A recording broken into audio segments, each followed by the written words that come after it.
pada malam tu Nan ni dia baru je habis kerja malam. Jadi dia call lah Brother Fizan saja nak lepak office dia. So Brother Fizan kata okey, datanglah, sebab dekat office dia tak ada orang, dia seorang je. Jadi si Nan ni pun happy lah lompat dia. So dalam perjalanan dia nak ke office Abang Fizan tu, ngantuk dia. So dia minum lah, makan lah. So dia buat lah apa yang patut lah untuk dia elak daripada mengantuk kan. Jadi Brother Fizan ni dia rasa macam ada tak kena je. Si Nan ni pula makin galak makan. Entah apa yang dia beli pun tak tahu. Minum kopi lah, itulah ini.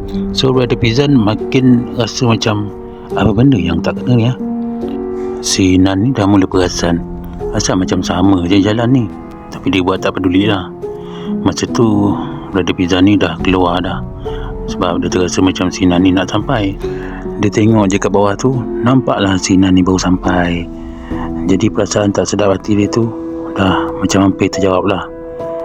So diorang dah dekat dalam office, duduk buka air, borak-borak, tanya khabar semua kan. So jadi si Brother Fizan ni tanyalah si Nan, tadi kau datang bawa perempuan ke? Cantik nampak. So si Nan pun saya seorang bang. Baik abang cerita apa yang abang nampak tadi. So Brother Fizan ni pun cakap lah, tadi abang nampak dekat belakang kereta kau tu ada perempuan, rambut dia panjang, baju putih, lusuh. Lepas tu tiba-tiba dia diam. Allahu Akbar. Si Nan ni, kenapa bang? Bang, takkan dia datang kot bang. So Brother Fizan pandang dekat sudut tu sekali lagi.